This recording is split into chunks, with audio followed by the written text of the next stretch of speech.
Again, good morning, and thank you for joining us for the last MPG Primer of 2021. We're very happy you've joined us this morning.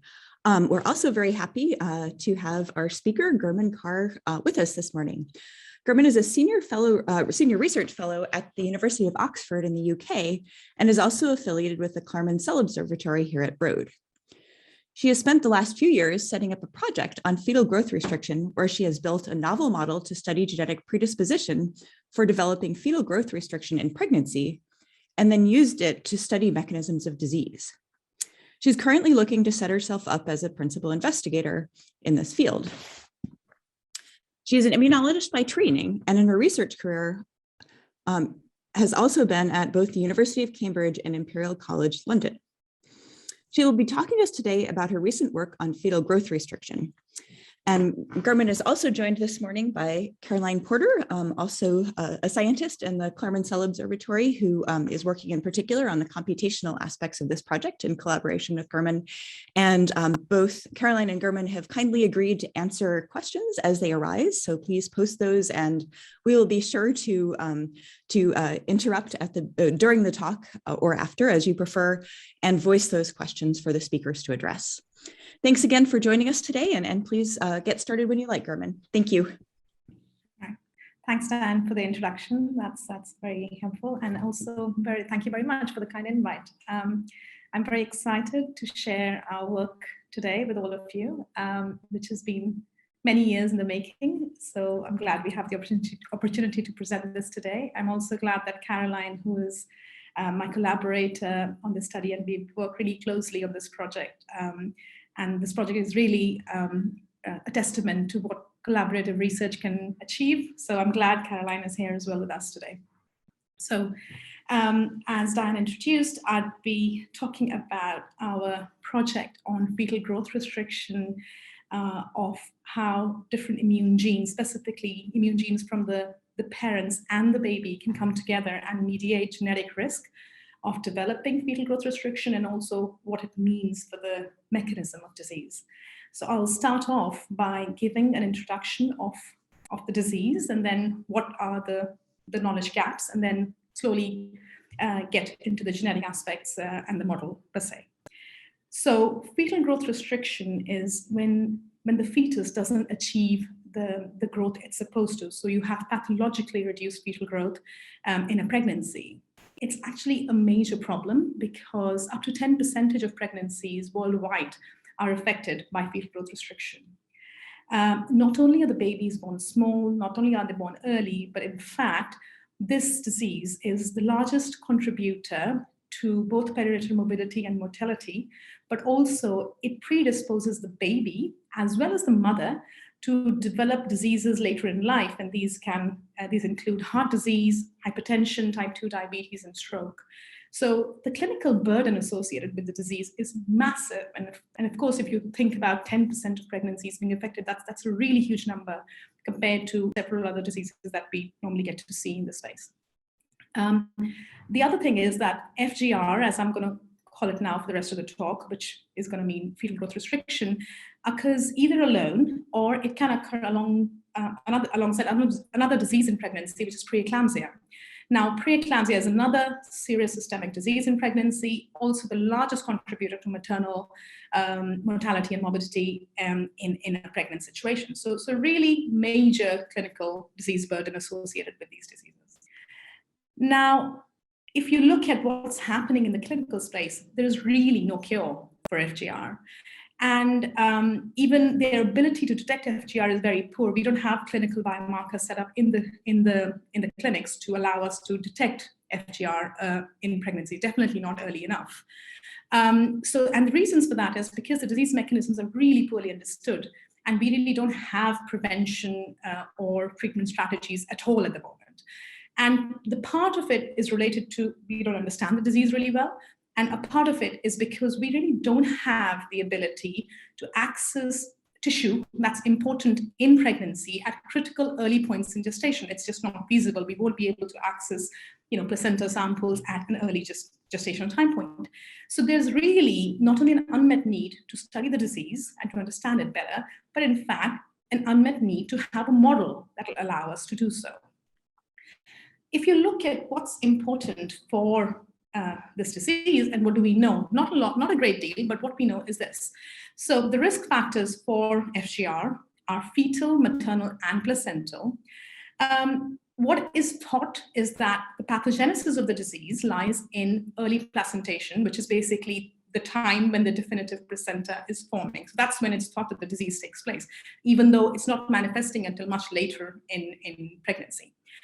If you look at what's called the maternal-fetal interface, what we know is there's a very heavy presence of immune cells. And within that immune cell population, uterine NK cells are one of the most abundant lymphocytes at the interface. And there is some evidence to suggest that they may be playing a role in vascular remodeling and so on.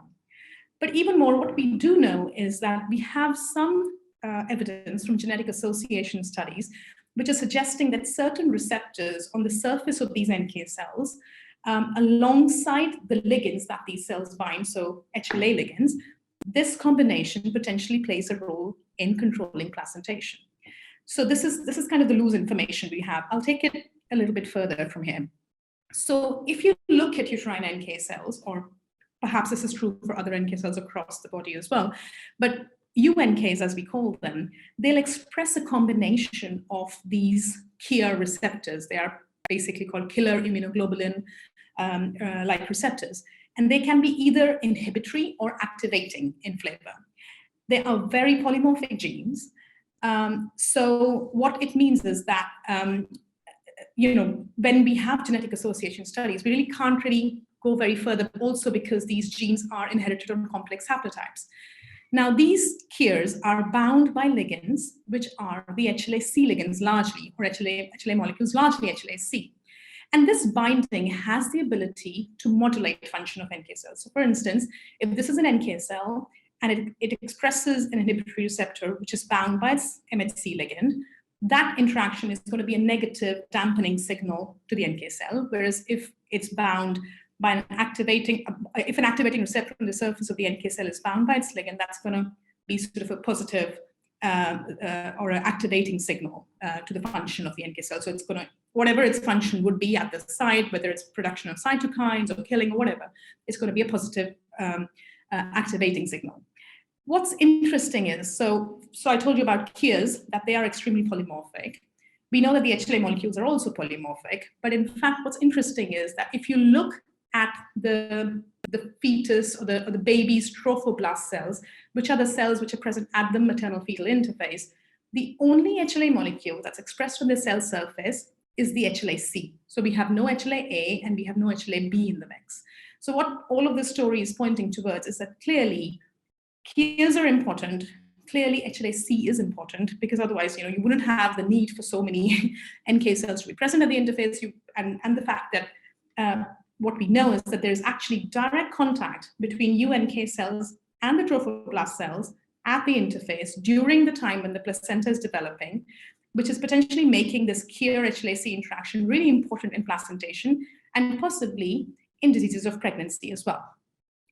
So if you look at both of these genes on their own, so both of them are actually highly polymorphic genes, and they are inherited in haplotypes. So for instance, for KIRs, this is a very simplistic version of what happens, but effectively KIRs can be in two different main haplotypes, KIR A and KIR B. The KIR A haplotype would consist of lots of inhibitory receptor genes. The KIR B haplotype would largely consist of activating KIR genes. This is an oversimplistic version of what goes on, but these are the sort of the two flavors that really occur in the human population. What we know from genetic evidence is that women who have two copies of the KIR A haplotype have a higher risk of developing FGR or preeclampsia or recurrent miscarriage, especially if the baby inherits a specific group of HLA-C alleles. So HLA-C alleles have been broadly defined into two groups, group 1 and group 2, and this is based on a dimorphism in the position 80 of the protein, and that changes which KIR receptors they bind. So if the baby has a group 2 HLA-C allele and the mom has two copies of the KIR A haplotype, that is a genetic predisposition for complications of pregnancy. on the contrary, the KIR-B haplotype provides protection from disease. And this is kind of all the information you can get. The problem is that as all of these KIR genes are inherited in these complex haplotype scenarios, it's actually really difficult to go any further or pinpoint the genetic association any further, because that's just not possible in the human population. So what we wanted to do in the study was we hypothesized that based on the information that I've just discussed with you, that KIR-HLA-C interactions play a really key role in pregnancy complications. But to make that more specific, we said that we wanted to study the role of a specific inhibitory gene, and we chose KIR2DL1 because it was a gene on the risk haplotype for the KIRAs. And we chose another HLA-C allele, HLA-C05, which is an allele from the group 2 group, the group 2 HLA-C allele group that I mentioned about. So what we wanted to see was, in specific, how does the interaction between the KIR2DL1 and the HLA-C05 have an influence in developing disease at the maternal-fetal interface? Now, in order to do that, we first really didn't have a model to study this. So we really need to develop a model that will allow us to do such study. And once we had the model, we wanted to use it to study mechanisms of disease. I'm just gonna, also I meant to say, please feel free to ask questions along the way, and I can pause at points. So if there's any questions here, Diane, I'm happy to take before I go any further. No questions yet. Okay. Yeah. Okay, I'll keep going, and then just feel free to interrupt me if there is. Okay, so, right, so, oops. So the first thing we did was to have a model to develop for both of these settings. So we needed a model for the HLA-C first. So we made an HLA-C05 expressing humanized mouse models. So these models didn't exist before. So what we did was we introduced the human genes into the mice and had these humanized mice, which were maintaining, keeping things as physiological as possible. And this was quite hard for us, but we thought that was the most physiological way of testing these things. So the first one was the HLA-C05 expressing mouse. And in these mice, we, just as a representative example, we used, here what I'm showing you is HLA-C expression on different cell types across the board. So B cells, T cells, CD8, CD11s, thymus, cells from the different organs. So I'm just showing you a few here as a select example, but effectively we did a great deal of extensive characterization of these mice and effectively ended up with mice expressing the human HLA-C as it would in a human setting across all nucleated cells, as we would expect. The second part of the puzzle was the KIRs. So in terms of to have this model to be as physiologically relevant as possible, we needed to have the KIR expression only on NK cells, because that's how it's expressed in the humans. So here that's what we did. We developed a model which allowed us to have KIR2DL1 on murine NK cells only. And again, this is to show that the pink histograms are staining for using an anti-KIR antibody. You can see there was high expression of KIR, between 80 to 90% of the cells expressed KIR in NK cells only from different organs, but none of the other cell types had any KIR expression. So effectively, what we ended up with was a sort of a novel humanized model, which had specific expression for KIR2DL1 on NK cells and the corresponding expression of the HLA-C05 on all MHC class 1 expressing cells. So there were sort of two different models mice developed initially, and then later on the talk, I'll talk about bringing them together. Again, that slide, the last slide that I showed you here is potentially years worth of work. And also we did do lots of characterizations, which I don't have time to talk about, but effectively the long and short of it was that both the models were expressing things as they should. They were signaling well, and they were getting stimulated in the right kind of stimulation signals and so on. There was one test we wanted to do before we go forward, was to make sure that both of these molecules were functional in the mice. So effectively that they were recognized by each other. And one of the ways one could do that was in vivo using adoptive transfers. And what we did here was we employed what's called as a missing self-rejection, which is kind of a phenomena that occurs in the human body or even in mice, where mice will reject cells which don't carry its normal MHC class 1. So I'm going to talk you through this experiment. So for instance, we had cells which had normal mouse cells with normal MHC class 1 expression. So they were one of the cell types. The second cell type was cells which had no expression of the mouse MHC. So they were lacking standard expression of mouse MHC molecules. And the third cell type was the ones which are lacking the mouse MHC expression, but were expressing the human HLA-CO5. And the idea is that you mix these cells together and you put them into recipient mice, which are either plain wild-type controls or mice which express KIR2DL1. And after you mix them together, you then harvest the spleen the following day and monitor how these three populations of cells have survived. And the reason you can do that is because you differentially label them with the CFSE, different concentrations of the CFSE dye. So we did that. So in a normal situation, what you would expect is that these cells would always just survive because they're just normal plain old cells, so nothing wrong with them. These cells, because they don't lack the mouse MHC, would get rejected. So effectively, we have sort of a positive control in the system. And these cells would effectively get rejected unless the molecule, the HLA-CO5 molecule, is being recognized by the KIR gene in the mice. And you remember if I said that the KIR is an inhibitory receptor. So if this recognition happens, the KIR is going to deliver an inhibitory signal to the NK cells saying, don't kill, because I can recognize the HLA-C. So that's what we saw. This is a combination of the three different cell types. So the wild type, as I'm going to call it, which is this one, the knockout, which is the cells we expect to get rejected, and the third being the HLA-C expressing cells, but HLA-C knockout, in the sense they have HLA-C, but no MHC class 1. So in a wild type mouse, we see that this population quite nicely thrives.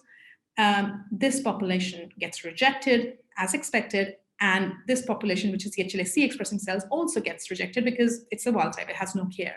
However, in a KIR situation, these cells survive actually. So what we see is that the KIR2DL1 expressing cells the HLA-CO5 expressing cells have a higher survival rate in mice that express the KIR receptor, suggesting that the C molecule is being recognized in vivo by the KIR2DL1 receptor on NK cells.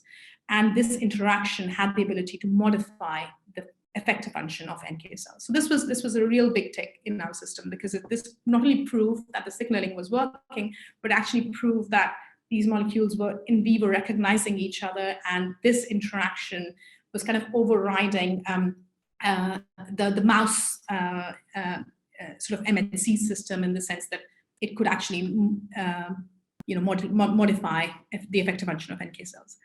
So after we had done that, the main purpose of us developing this model was to use it to test for FGR and to use it to look at expression at the maternal-fetal interface.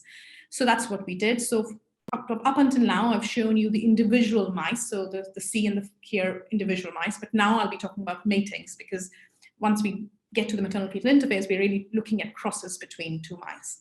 So here onwards, my plots will look like this, where the first genotype is the genotype of the mother, and the second one is the genotype of the father, and that's how I follow through in the rest of my presentation. So what we're looking at is we're looking at cells isolated from the maternal-fetal interface. So these are NK cells that are isolated from the interface. If the mother has no KIR, you expect no KIR positive cells, and that's what it was. If the mother was KIR positive and the father was either HLA-CO5 or wild type, we still had high expression percentage of KIR positive cells at the interface. That was a good thing. And then similarly, on the other side, we were expecting the babies or the fetal trophoblast cells to have HLA-C expression. Just to keep things simpler, these are all crosses where we knew from the way we were defining the cross that the baby trophoblast cells would either be HLA-C negative or HLA-C positive. And as expected, we could prove that was the case, both by looking at qPCR expression of HLA-C, but also by flow cytometric staining on cultured trophoblast cells. So having done that, what we were showing was that we were showing that the model we developed was valid, and this model was applicable to study FGR. So once we had this established, really the question we were really at hand was, if you have specific combinations of these immune genes, what does it mean for disease? And when you talk about FGR, birth weight and fetal weight are really markers for intrauterine development. So that's what we did. We brought together mice in different combinations where the first one being, so for instance, in this scenario where we had the KIR2DL1 expressing mother who was mated to an HLA-CO5 expressing father. And in this case, for instance, the father would always be a homozygous, so all the babies will have HLA-CO5 from the father. And in that scenario, as expected, we saw a significant reduction in average fetal weight compared to every other combination. So what we did here we assessed fetal weight at gestation day 18.5. So this is just before birth. And the reason for doing that was so that we avoid uptake of milk as a confounding factor. So here, for instance, if you look at mice which have no KIR, but the father has HLA-CO5, there is no evidence of FGR. So this is a control. Again, mice which have the KIR, but no HLA-C, again, are normal, and so on and so forth. So effectively, what we were showing was that this combination of the maternal KIR2DL1 and the paternal HLA-CO5 would lead to FGR in fetuses. And this is actually a lot of data. This is probably data from about 200-300 pups that I'm showing you here. And again, we've been very careful with the statistical analysis. So we've used a linear mixed effect model to check for this, where we're using genotype as a fixed effect and the clustering of observations within a litter as a random effect. So we are controlling for observations within a litter here. And so we saw an average reduction of about 12% within this group across every other group. And that is actually clinically relevant when you look at what FGR is in the clinics. But not only that, we also looked at birth weight percentiles. So this is the red bars here are when the pup falls between the bottom 5th centile. The orange is when the pup is between the 5th and the 10th centile, and the blue one is the top 90th centile. So we were controlling these fetal weight proportions using the first one as the control. So the wild type times CO5 was used as a control. And you can see in this setting where the mum had the KIR and the dad had the CO5, that setting, more than 56% of the pups were below the 10th centile. And there's a major skew in birth weight centiles in this setting. And that is actually, that's one of the clinical definitions of fetal growth restriction in patients. So what we were ending up here was effectively a direct evidence for the involvement of these two immune genes, the maternal KIR and the paternal HLA-CO5, in mediating FGR, which was evident both in the average fetal weight, but also as a skew in the fetal weight centiles. Then we wanted to look at what that means. So we knew that we now have been able to pin down the genetic association, but what does it actually mean? So one of the things we did here was to look at the Triplecenter vasculature. So what that involved was that we perfused mice with an X-ray opaque contrast agent called microfill, and effectively what you do is you replace the circulatory system of the mouse with this compound, and you do that under pressure, and then you effectively preserve the in vivo circulatory spaces, because it then polymerizes and you preserve the vasculature that way. And once you've done that, you can harvest the sites, or you can harvest the tissue that you're interested in, and then do micro CT imaging. So this site here that I'm showing you is one implantation site. So this is gestation day 10.5, because that's the time when the spiral arteries have formed, and those are the arteries that feed the fetus. So this is a small, in real life, this would be smaller than the size of a pea. And this would, so we've harvested, after having done the perfusion, we've harvested those sites and done micro-CT imaging. I'm trying to get this to play, just 1 second. Yes. So what I'm showing you here is, so this red ones are uterine spiral arteries. This big fat vessel here is the uterine artery, the main uterine artery. Then you have radial arteries. These base here are the sinusoids. This is the yolk sac here, which is where the fetus would be. And we really, after we can scan these sites, we really have a remarkable resolution, and we can see how the arteries, how the vasculature is in each of these individual implantation sites. And what that allows us to do is to actually look at these spiral arteries, because effectively, these are the arteries that are feeding the fetus. So the hypothesis is that whatever phenotype you're saying are these two genes that are coming together, having an influence on the remodeling of these arteries. Because in normal, if things are right and things are healthy, what you expect is that there's kind of remodeling of these spiral arteries. They open up, they become broader, so that there's nice, clear blood flow to the fetus down. So that's what we did. And this involved a lot of work where we had to manually segment these spiral arteries, because any of the algorithms that were already available were not robust enough for this topology. So then once we'd done that, oops, I need to go next. Yes. We did this for both the controls, the control mating combination where there was no effect of FGR, and the affected FGR mating combination with the mum having the KIR and the dad having the CO5. And at the offset, just these are representative images from a range of implantation sites. And you can right away see that these arteries, spiral arteries, look fatter and they look smaller. So whereas here in this setting, you can see they're sort of more smaller, sort of more smaller in radius and also longer in segment length. And this is what we quantified here. So effectively what we saw that after we quantified a range of implantation sites, that the spiral arteries of the FGR affected mice were smaller in comparison to the controls. So the radius was smaller and they were longer. So the blood had to travel sort of a longer distance before it could bifurcate.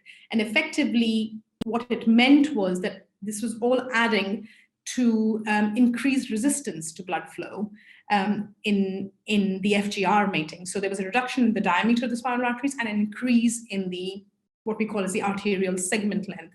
And we also had we also quantified conductance in this setting. So what this was showing us that the combination of these two genes that we had introduced did have a direct effect on changing the uteroplacental vasculature in mice which were affected by FGR, and potentially this was a result of the higher resistance to the fetal blood flow in these matings.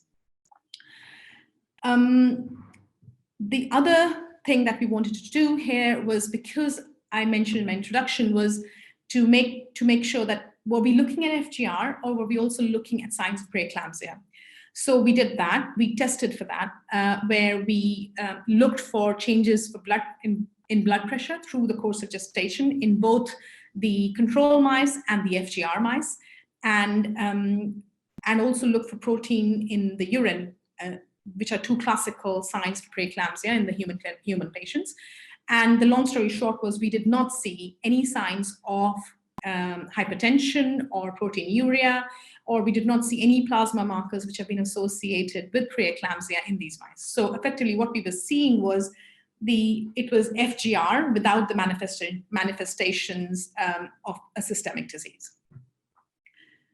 So once we'd sort of done that, pinned down the genetic association, looked at uteroplacental changes and kind of shown it, the functional effects that way, we then wanted to come at the maternal-fetal interface and look at things at a single cell level. So we had made these genetic modifications, like the KIR was introduced in NK cells, and we were having the HLA-CO5 from the baby's trophoblast. So we wanted to see what does that mean at the single cell level. So we assessed for that using two different technologies: the SmartSeq2, which was the full-length single-cell RNA-seq setup, and the droplet-based single-cell RNA-seq.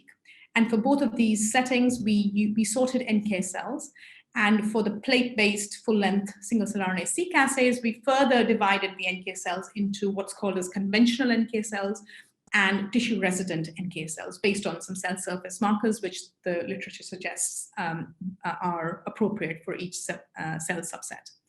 So this is data from the maternal-fetal interface. Again, this is mid-gestation, and we are deliberately coming quite early on in this gestation, so sort of early points of when the placenta is forming, and potentially also early enough that we are able to look at changes before the disease manifests. So potentially trying to look at critical points in gestation. So here we first atlased the NK cells from the maternal-fetal interface, and both using the two different technologies that I mentioned.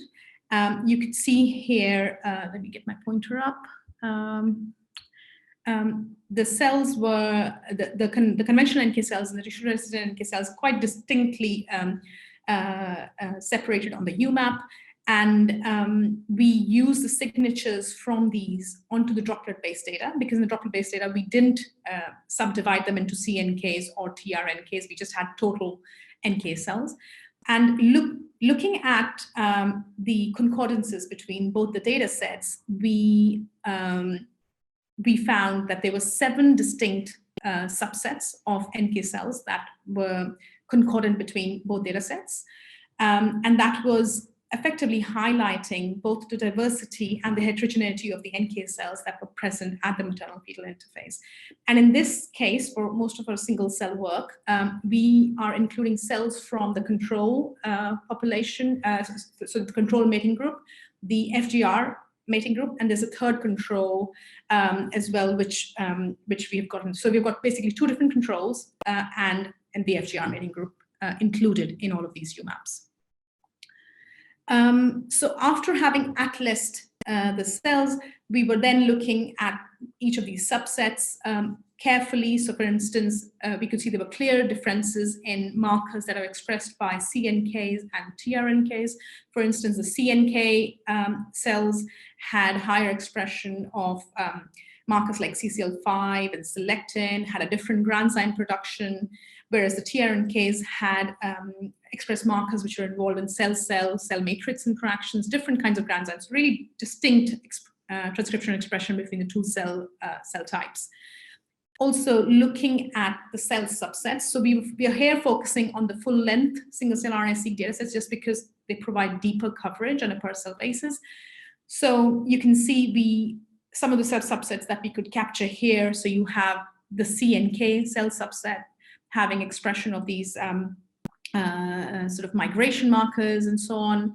There was a subset of TRNKs, the tissue-resident NKs, which had expression of cytokine receptor signaling genes and CD7 and so on.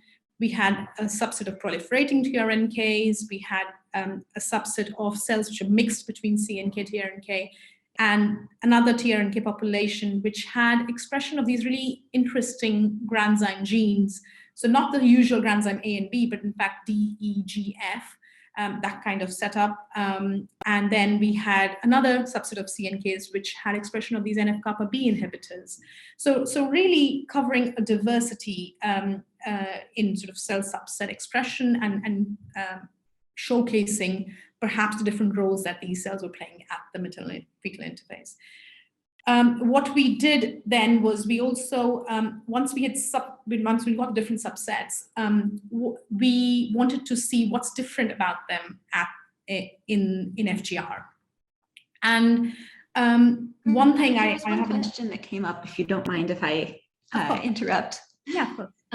One is that so the idea that in the human population that fetuses that are chromosomally male have a higher risk of preterm birth. And either in your single cell analyses or some of the phenotypic findings about the vasculature, did you see differences based on the chromosomal sex of the fetus? So we never checked for that. So we have within the fetuses, we've not distinguished between male and female at that point. Also, because when you're doing the single cell stuff, what we're doing is we're pooling, once you have, so this is mid-gestation, so we take the entire litter and then pool them as one, and that's considered to be one mating group. So I wouldn't be able to answer that question directly because we haven't been able to separate them out that way. Thank you so much. I'm just gonna, just one second, I'm trying to move this.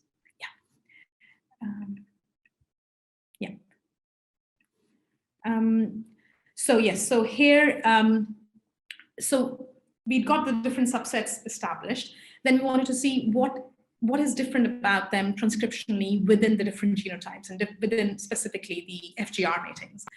The one thing we did see was that there was kind of, obviously going back, oops, can I go back? Yeah, no, go back. Here, so you can see there's sort of a continuum of NK cell subsets within this UMAP. And also the second thing that I'm not showing data here is that we really didn't see significant differences in proportion. There was one subset which was significantly different in the FGR matings compared to the others, but really there weren't sort of major gross changes in cell subset differences between the matings. So what we hypothesized that potentially the changes associated with FGR were more nuanced and potentially was leading to changes in cell intrinsic programs. So to test for that, we utilized topic modeling to test for FGR specific changes in the UNKs. And within that space, so we studied sort of 16 topics. So as most people will be aware, in topic modeling, we're assigning a gene to a topic, and then every topic gets assigned to a cell. And overall, over the course of 16 different topics, once we've defined that, we kind of look at them as like gene programs. And then effectively what we tried to do was to find different topics whose weights were different in the FGR. So something like, let me get my pointer back up. Something like this, where within the FGR mating, so here, sorry, I've got IUGR, but effectively that's just a different name for FGR. It's either IUGR or FGR. So here you would look at topics whose weight would be either sort of less than both the controls that we are assessing, or topics which would be significantly increased compared to both the controls. And having tested for that, we found that two different topics, what we call as topic 6 and topic 16, these are just random numbers assigned, were significantly different in the FGR matings. If you look at topic 6, we found that this topic had genes such as XCL1, CCL1, so a lot of migration genes, a lot of genes that were also involved in lymphocyte activation, and so on. And this was a topic which was, if I look at the UMAP and going back to how our cell subsets were localizing on this UMAP, this is kind of highlighting cells which are the CNK cells, but more specifically the subset of CNK cells which had enrichment of NF-κB inhibitors, and also some of the cells from the mixed CNK-TRNK subsets. And this specific topic was increased in the IUGR or FGR matings. The second topic that really came about was cells from topic 16. This topic was downregulated in FGR, and this involved a subset of the tissue-resident NK cells, and these are the cells which express these unique set of granzymes D, G, and E. These granzymes are not conventionally like the other granzymes. They're supposed to be non-cytotoxic and potentially play a role in extracellular matrix remodeling. Also highlighting the importance of that function potentially in FGR. There were other genes in this topic. So these genes that are highlighted in both of these topics are the top 20 genes from each topic.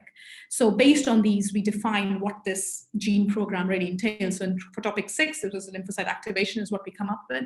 And then the second is the extracellular matrix remodeling or tissue remodeling topic. But there are additionally, of course, other genes like which are involved in protection against oxidative stress and so on. So these were the two main topics or gene programs, as we call it, which were significantly affected in the FGR matings. Again, we've taken some of these genes and then gone on and validated them in situ and shown appropriately expression of these genes. For instance, in this setup for topic 16, we stained for granzyme, the set of granzyme genes on the uterine tissue, and actually saw that they were decreased in the mice which were affected by FGR.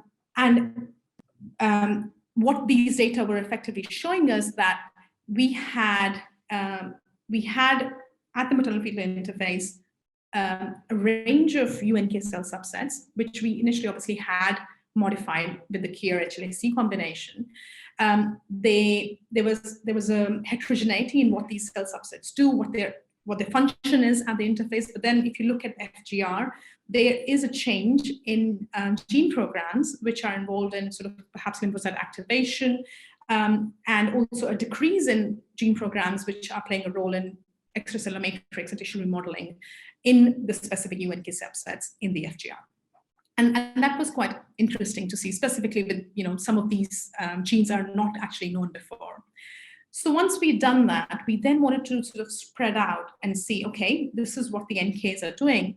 What does it mean for other cells in the local microenvironment? So this time around, instead of just sorting out the NK cells, we then wanted to look at all cells at the maternal-fetal interface. And we profiled effectively unsorted cells from maternal-fetal interface, again at mid-gestation. And the first step did involve atlasing it all. And here we could see about 20 different cell subsets at the interface. Lots of immune genes, lots of stromal genes. We had trophoblast cells. We had vascular smooth muscle cells, and so on. And again, it was quite interesting. Within the stromal, this sort of arm here, you could see stromal cells at different stages of decidualization.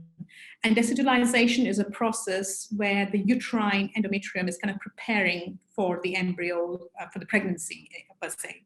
So it's a really important process in sort of preparing for implantation and placentation and so on.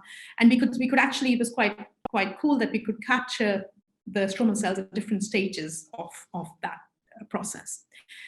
So after having sort of atlas these cells again, we then wanted to look at FGR associated changes in each of these cell types. And that's what we went on to do. And this time, conventionally, we were looking at differentially expressed genes, and the setup was as defined here. So we were looking at differentially expressed genes within the FGR or the IUGR group, which were differentially expressed with the main control, the wild type times CO5 control, but also not differentially expressed between the two different controls we had in the setup. So we were trying to make it more stringent in the genes that we were trying to pick up.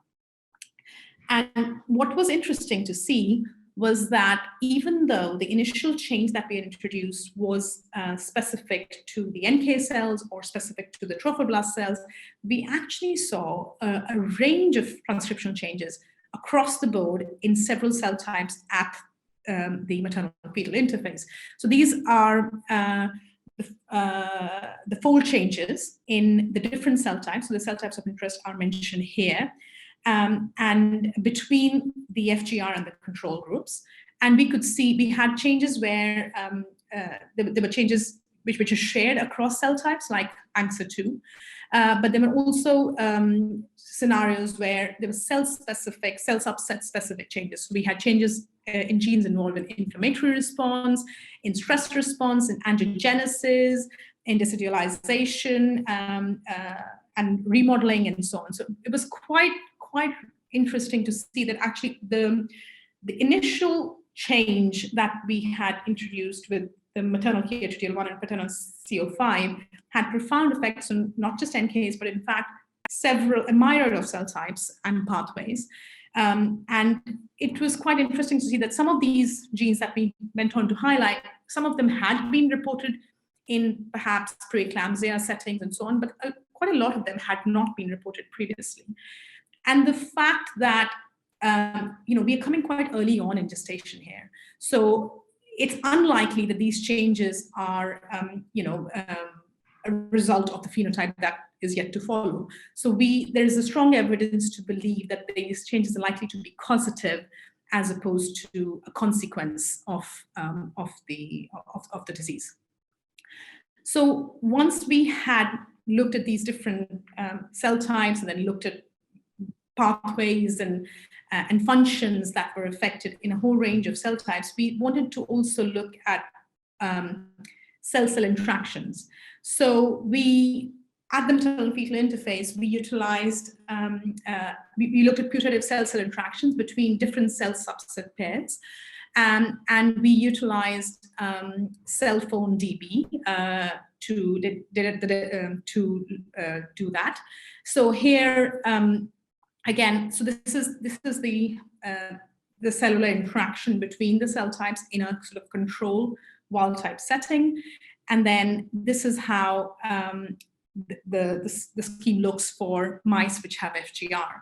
And what we did observe is that in cases, in the FGR matings, there was an increase in the intracellular communication, which was defined by, there was an increase in the receptor ligand pairs that was at least 20% increase is what we defined it as.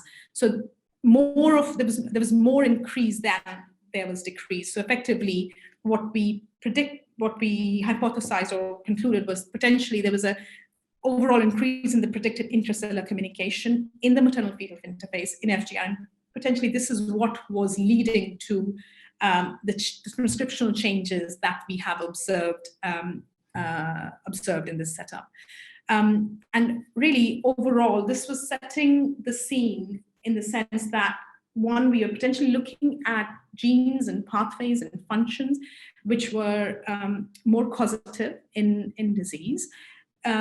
Again, it was probably the first time we could look at this in a sort of a very unbiased way, and this was setting the stage for how complex this disease is, and the sort of the multicellular component of this disease, and how different functions were playing a role in this. And we did later on look at specific receptor ligand pairs between the cellular communication networks as well, which were providing sort of new candidates that one could then go on and investigate in later studies. So in conclusion, what I've shown you today is we have shown that the expression of KH2DL1 alongside HLA-CO5, so the maternal KH2DL1 and paternal HLA-CO5 leads to FGR, or fetal growth restriction, in mice. This is both in terms of a reduced fetal weight as well as a change in the birth weight centiles of these mice. This was probably the first time that we could demonstrate that the combination of these genes led to a change in the uteroplacental vasculature directly.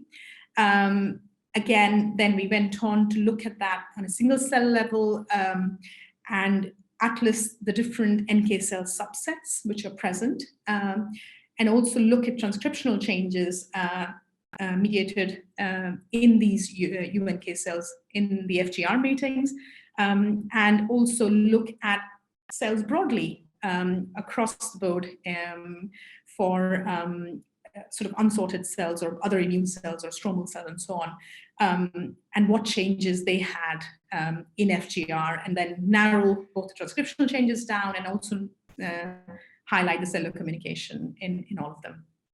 So that was, all in all, giving a really rich data, both in terms of functions and pathways and potential candidates that could play an important role in disease in FGR. I'd like to thank, by acknowledging support from several people for this project. I'm based in Last Speakers Lab here at the University of Oxford. That's where this work was done. Again, Caroline has really heavily led the computational aspect of this work, and lots of people in Aviv's lab have been part of this work. The uteroplacental vasculature work was done in collaboration with Jack Lee at King's College London. There are several people from the lab here in Oxford who've contributed, and Mary, who's at the NCI, and also the Reagan Institute at Boston has heavily been involved in sort of discussions over the years, and Gil for help with stats. Thank you for listening, and happy to take questions. Thank you so much. That was a really just remarkable conversion of a human disorder into a mouse model to allow you to be able to study tissue that, as you mentioned at the beginning, are just so difficult to access during human pregnancies. Yeah. If anyone has any questions, please feel free to write them in the Q&A or raise your hand. I did have a couple of questions. Sure.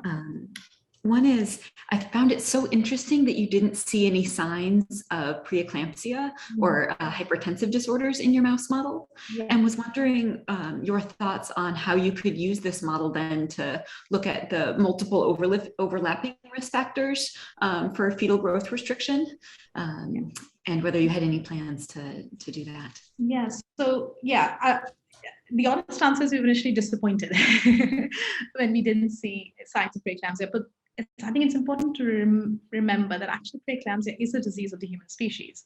So I'm not considering the fact that we've kept the system quite physiological. So I don't know if I mentioned, but there's actually no other perturbation in the mouse. The mouse immune system is intact, the MHC is intact, the NK receptors are intact. So really, it's very, like, obviously we've introduced human genes, but we haven't gone, blasting out everything else. So potentially that's got to do with that. It could also be that this is kind of what happens in a sort of a localized environment, and then there are potentially other factors than that, tip the balance for ones that get preeclampsia.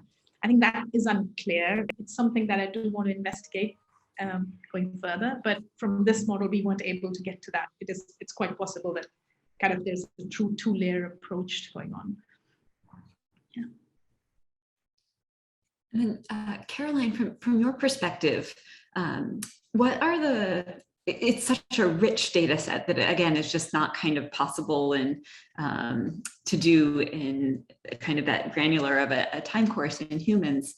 Are there ways, I know that there are some placental single cell atlases available. What are ways you've thought about kind of mapping your mouse data onto the human cell populations, and are there insights possible from those comparisons, do you think? Yeah, and Gurman and I have actually talked about this, and she's probably as suitable to answer it as I am, but we've looked at some of the studies that have been published, and basically they're not physiologically the same as the mouse system. They're at a different time point, like later in gestation, or a different type of, like a different area of the placenta, or the pregnancy has been taken to study the cells. So we've looked at some of the signatures and some of the genes, but actually trying to integrate data with the human data sets on placenta that are currently available is a little bit tricky. But I think, kind of on a high level conceptually, there may be some things that we can learn. But we haven't dug much deeper just because of those kind of inherent differences in study design. Thank you. Also with time, just to add to that, because time really plays a key role. A lot of the placental studies, I mean, there are some which have come at early gestation, but a lot of them are at term, and things have really changed by then. So that's been one of our key issues as well. Yeah. I just know from kind of the pathology, the very basic things that are looked at clinically in instances of fetal growth restriction, it seems analogous to studying the end disease state instead of the pathogenesis of disease with term placentas. And then I had just one final question before we wrap up, and that's, there are so many social determinants and other factors that play a role in pregnancy and pregnancy health and pregnancy outcomes. Yeah. And I know that there are some assays for looking at toxic stress and other kinds of adverse exposures in mice, and just whether you've thought about laying over, or overlaying some of those exposures with now your beautiful genetic model for growth restriction. No, that's an excellent question, and we haven't done that yet. But you're absolutely right that that's something, because I mean the data is out there, you can't ignore it. There is definitely a role of those factors in pathogenesis. We haven't done it yet. We have tried to, so the studies that I'm designing with the human samples, we're trying to sort of control for that in different ways, and look at the ones which are delivered by C-section as opposed to labor, and just as one thing. But no, we haven't done it in this model, but potentially this could, yeah, that would be a really nice thing to do. Great. Well, thank you both for being here today. It was just an exceptional presentation, and I hope that everyone has a very wonderful day. Thank you very much.